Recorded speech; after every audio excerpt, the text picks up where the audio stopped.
Finally calculated how much debt I'm in. I kind of didn't really want to do this, but I know it's something that I need to actually do and put the figures to the paper. Part of me massively regrets getting a car and finance. If I could convince you to do one thing today, it would be to delete the Klarna app off of your phone. I am Klarna's biggest hater. You're about to watch 25 minutes of pure financial chaos, and I'm reacting to every second of it. Some of these are wild, some are funny, and some are painfully real. Let's break it all down and make sure we don't end up in the same mess. This video is specifically for ambitious men interested in taking back control of their money, long-term investing, and cryptocurrency. But if you're curious, my friend, please by all means feel free to keep watching. For those of you who are new here, my name is Vic. I'm a registered nurse and certified life coach turned personal finance strategist. And I help ambitious men take back control of their money and build long-term wealth through smarter money habits, long-term investing, and crypto. I'm not a financial or investment advisor, so this is not financial or investment advice. I'm just sharing what's worked and is working for me because this is my passion, and it's all purely for educational purposes only.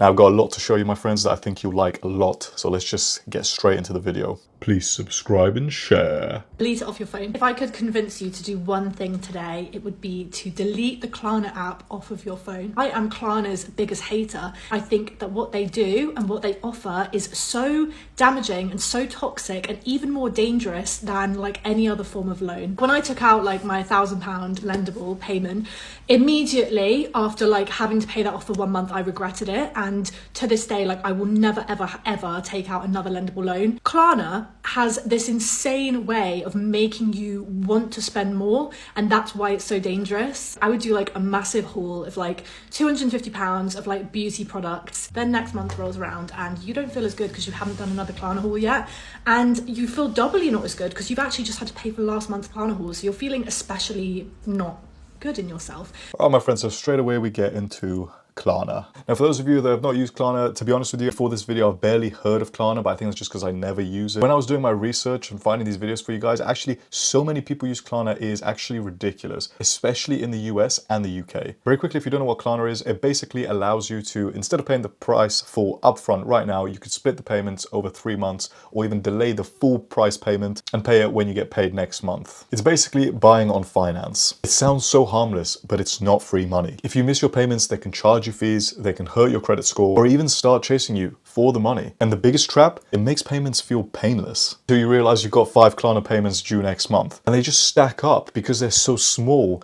They incrementally build up to a much bigger debt until it snowballs out of control, and then you can't pay it anymore because it's just gotten too big. And I don't want you, my friends, to be in that situation. Leave a like on this video if you hate debt and don't want to be in debt. Now, my friends, let me show you a very real example of why I really don't like Klarna so much. Have a look. You ever heard some people say you must be broke if you have to use Klarna to buy some shoes? Well, let me tell you something. I wish my mom had this option when I was growing up, because them kids used to be so mean when all I could afford was Payless shoes. Moral of the story, parents, go ahead and use Klarna, Afterpay, or Affirm, whatever it is, to get those babies the shoes that they want. Kids will be happy and your pockets won't take a hard hit. Like Rick Ross said, call me broke, but at least you're calling. Bye. My friends, I have no idea why she's using Rick Ross as a form of motivation about money, but carry on. Let's forget that. Most important thing here, I understand what she's saying, don't get me wrong, about her, you know, when she was younger, she wished her mom had that option, although I would personally disagree with that, and I would say it's very good that she didn't have that option for obvious reasons. I understand it's important to get kids, you know, things that they actually want and like. If I was to use Klarna in this situation, this is my own opinion, by the way, if I was to use Klarna in this situation, what would I be teaching my kid? That it's okay to be using credit cards and to go into debt to get something that I want with money I don't have. I don't understand why so many people feel the need to please their kids so much, because in my opinion, it's actually a good financial lesson to show them that if you don't have the money in your current situation, then just don't buy it. Not yet anyway. Just wait, hold on a month, 2 months, not the end of the world, and then you can get it. For the meantime, you can get so many approved, used, nice secondhand things for the time being. Like, is it not a good idea if you can't afford something, which is fine, by the way, to teach your kid and show your kid, hey, look, I can't afford this. Look what I'm going to do. Save up, wait a couple months until, or whenever, until you actually can afford it to be able to buy the item outright in full, so you don't have any debt to pay off after.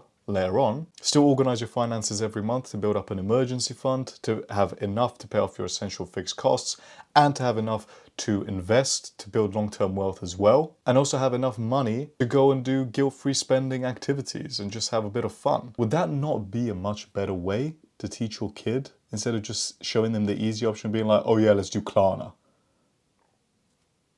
But anyway, my friends, I'm going off on a tangent here. I don't want to do that. This is just my own opinion. Let me know in the comments if you agree or if you would do something differently, because it will be interesting to hear your thoughts. Part of me massively regrets getting a car on finance. It's my first month doing an overpayment to try and get out of this finance contract early and save on interest payment. I'm just regretting setting it up in the first place, to be honest. Now, don't get me wrong, I get so much use out of this car, and it's not a pricey one by any means. But I got it when I got my new job, and I think I just thought that having a new car would make me feel like I had nicer things and feel like I had like a nicer life, when in reality I still have chores to do, and my car actually looks like a tip most of the time because I have a 2-year-old. It's just so weird to me how like something that I thought would make me really happy is just feeling like a burden now. Yeah, does anyone else regret their car on finance, and is anyone else like on an overpayment mission at the minute?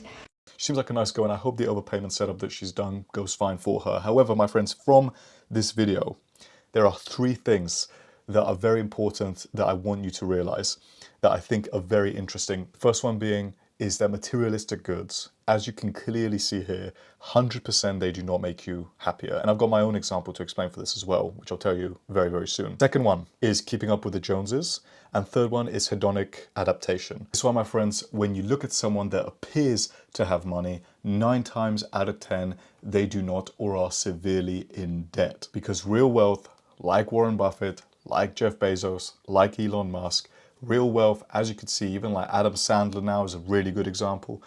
Real wealth is not shown through materialistic goods. Real wealth just is. You have it. You don't see it. That's the beauty of it. And by knowing that you have it, that's what creates the freedom in your mind to be able to be confident and to live comfortably, because it removes the financial stress from your mind, and you as a person just feel better. And being able to go wherever you want, whenever you want, that, my friend, is real wealth, not driving the Lamborghini. Point 2 is the lifestyle inflation, with keeping up with the Joneses. If your neighbor buys a new car or buys a new kitchen or does some other shit, whatever they do, you need to do the same thing. No, you don't, my friend. You live your own life. Don't compare yourself to other people. Comparison is the thief of joy. There is literally no point at all to look at what someone else is doing. You're your own person. You focus on yourself. The most important thing is for you to be happy in yourself. That is always the main important thing. Money is super important, but you need to be happy in yourself, my friends. And the only person to compare yourself, obviously, yes, hashtag cringe, the only person you should compare yourself to is yourself. Finally, point 3, my friends, which most of you probably haven't heard, is hedonic adaptation, or some other people know as the hedonic treadmill. When we relate the hedonic adaptation in relation to money, like this girl here is experiencing the same thing. Because she got a new job, her salary increased, but then she realized that her current level of happiness increased temporarily as her income increased, but then that becomes her new norm. And then her level of excitement actually becomes her new level of norm, which actually is just normal excitement like it was here. Just plateaus. Now I have a question for you, my friends. Have you ever earned more money, upgraded your lifestyle, and still felt no happier a few months later or even a year down the line? Well, that's hedonic adaptation. And for whoever's feeling confident enough, it would be great to hear your story in the comments below, if you're okay sharing it, because I'm curious how hedonic adaptation hit you. The same way it hit me personally with my new car that I bought 2 years ago that I own outright. Because I remember when I first got it, I felt so incredible. And then literally 6 months later, a year later, my excitement level, I felt it actually drop. So it'd be interesting to know, my friends, what your stories are in regards to this. Now let's continue on. That I have as a 27-year-old living in San Diego. And so let's go over my biggest balance right now, which are my student loans. I owe $36,990.29. And this is everything that I have. But next one is my personal loan, SoFi Bank. I owe $5,838 on my personal loan. Next one is my car. So my car, I owe $3,000 on it. It's so close to being paid off. All right, and so lastly, in credit cards, I have 3 credit cards that I have a balance on. It's $13,087. So this is what I am pretty much focusing on for 2025. Okay, So I owe $58,919.29 is my total debt that I owe. And I'm not gonna lie, yes, I'm not proud of that. Now, in all seriousness, I actually do think this lady has actually done quite well to pay off quite a lot of that debt, because remember, it was $58,000 in total, but what she owed on her car was actually $30,000, and now she has $3,000 left. So she's actually already paid $30,000. So actually her total sum of what she has to owe is $28,000 overall. So she's actually still doing really well with that. But the only thing is I'm just wondering is why she's taking out that personal loans and also the credit card debt I think it was like $13,000. It is just a really absurd amount of money to take. But equally, I understand everyone's situation is different. You know, you sometimes need to take out money in a absolute emergency situation, but I'm not saying this in a smug way. I'm trying to be respectful as possible. This is why the first thing, in my opinion, that you should do and you should aim to do is actually build an emergency fund. In my opinion, at least this is what I've done. That was the absolute first thing of 6 months, not even 3 months. I've done that 6 months. Even for the 7-8 months, I have a bit more, just to absolutely make sure that if anything happens to me for 6 months, I'm okay and can pay off all of my monthly expenses for 6 months to then be able to find work or do something else, etc. And that's the whole point of the emergency fund. And anytime I take money out of the emergency fund, I completely replenish it straight away the following month as quickly as possible. That's like my absolute full aim. I know sometimes people have percentages, and I follow these percentages by the way as well, which is a good strategy of dividing your disposable income every single month. It's not anything new. I've just adapted it slightly so it fits my own needs, and it's actually worked really well for me. So I'll just very quickly share it with you. This is like the EISF framework I made myself and I follow in my actual online community as well that's there. It's the essential fixed costs that should be 50% of your fixed costs every month. Investing costs, which is, the reason I say costs for investing is because I literally treat it like my own tax. I treat it like an actual cost, an actual debit payment every single month, because mentally it just helps me to make sure that I'm investing. For the savings, and because of this EISF framework, you can alter it. I've just solely focused on building up my emergency fund, and now I don't really need more money to save in that account.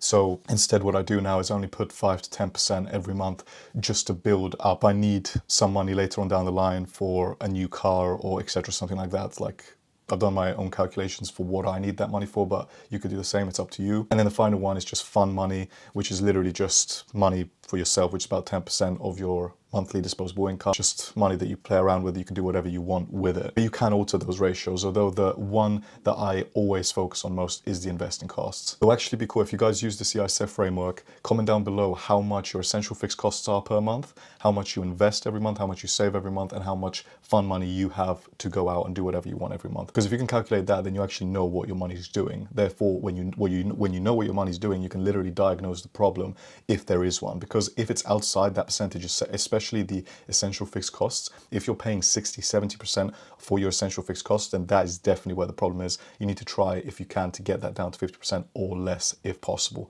because that is normally where most people pay a lot of money. Even subscriptions like Netflix, stuff like this, if it's an essential need for you, I would genuinely just put it into the essential fixed costs, because at the end of the day, if it's a need and you actually like need it, for example, like my gym membership, that is a need for me.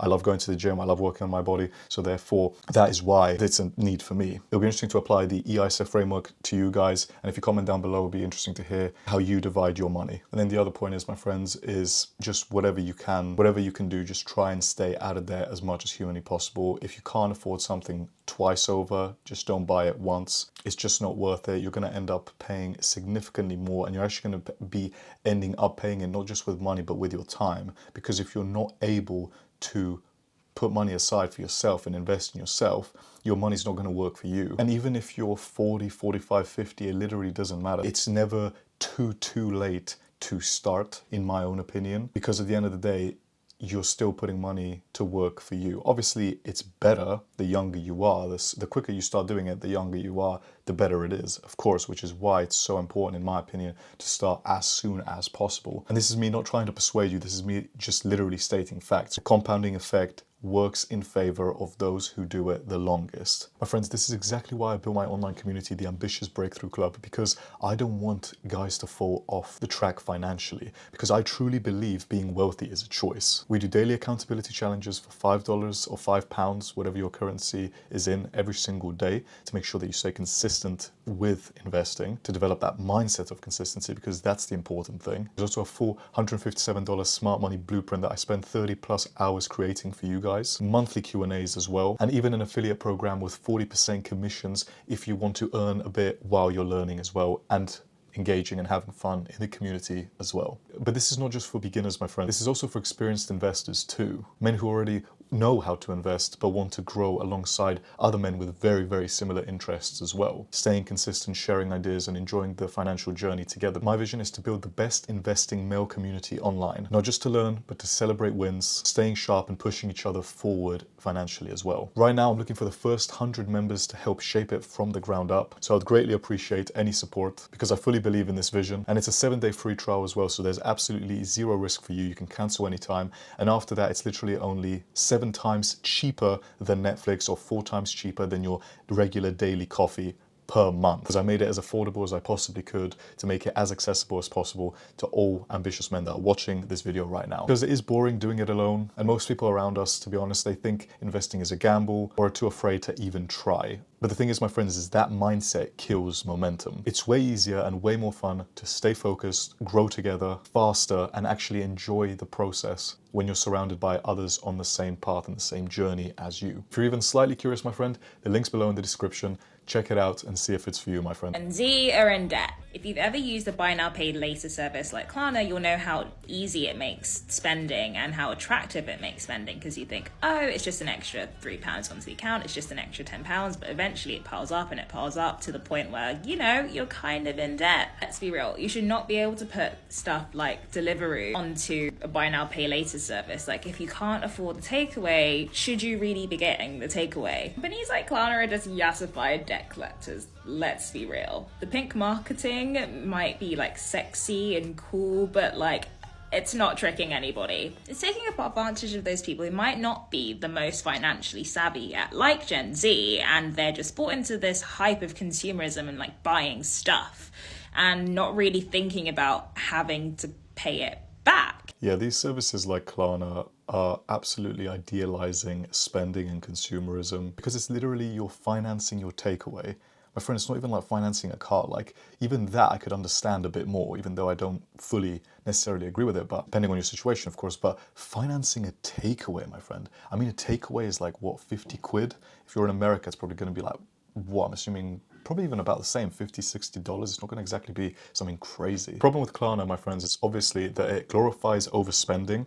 If you miss your payments, they actually charge you fees, I believe, if I'm not mistaken, which can definitely build up over time, especially for small payments like takeaways, etc., stuff like this, if they're not paid on time, because they 100% will build up over time. If you have 5 takeaways, paying a few quid here and there every month, but you do everything on Klarna, it's going to add up very quickly to a few hundred quid on top of your monthly payments anyway. So it's just unnecessary debt you don't need, which leads to the next problem, which is that it literally normalizes debt. And debt should never, ever be normalized, no matter what situation it is. I don't care who says what.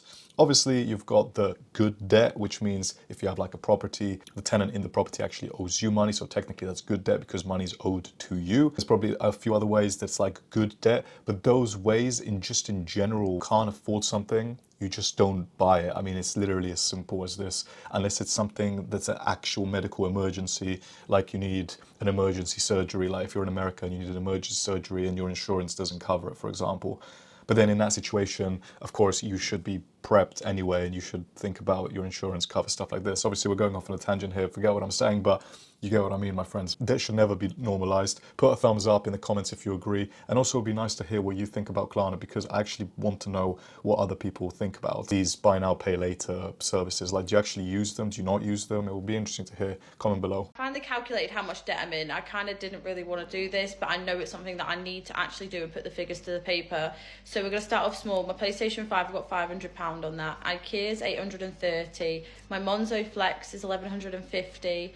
And then we go to my car, which at the moment outstanding is 10,500, and then my loan, which is 14,500, which is absolutely ridiculous because it all totals to £27,480. I felt a bit sick when I actually had a look at that figure because I was like, what the hell am I going to do? PlayStation's getting paid off this month because the 0%'s running out. Monzo Flex, I'm really hoping I can get that paid off next month. I just need that gone. And then IKEA, that's 0%, so I'm not too worried about that. All right, the PlayStation 5, I understand. But the other things I don't get at all. I'm joking, my friends. There's no way in hell I understand going into there 500 quid for a PlayStation 5. The craziest thing, my friend, again, is these personal loans. I'm so curious to know what they're spending these personal loans on. Because the other lady that was 27 had a massive personal loan as well. I think it was like 5,000, something like this, dollars. Although this woman, her personal loan is £14,000. That is crazy. I'm genuinely so curious what she's spending it on. The car payments are absolutely ridiculous at 10,000. Again, I wonder what her car is genuinely, because that is a ridiculous amount to pay off. It's an outstanding payment, so it's not even like a balloon payment to own the car or anything. It's just an actual outstanding amount to continue paying, which is crazy. And finally, the Monzo Flex. If you guys don't know, I actually only just learned this while filming this video because I had no idea what a Monzo Flex was. Monzo Flex is, if you guys in the UK, you'll know the bank Monzo, they have this flex option and you can flex it. So let's say you're wanting to buy shoes at JD Sports, for example, right? You want to buy shoes, the shoes are like 150 quid, for example.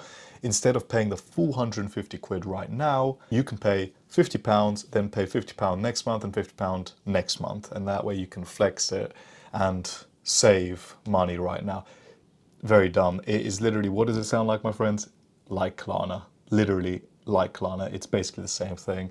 And obviously if you miss your payments, you will be charged late fees, etc., stuff like this. So I just don't get what the point is, my friends. And more importantly, I want to show you guys something to make you understand why compounding is so powerful. So if you've made it in this video, drop a like because it's very cool that you've made it this way. And I'll reward you right now by showing you this to make you understand why compounding is so effective. Of course, I'm not saying this lady will put the £27,000 into one lump sum, then her amount will grow, etc. But she will eventually pay the £27,000, right? So that is why we'll utilize and say it's going to be £27,000 because technically this is the opportunity cost that she will be missing out. If you don't know what I mean by opportunity cost, it just means the opportunity of what this money, by not investing it, will cost her.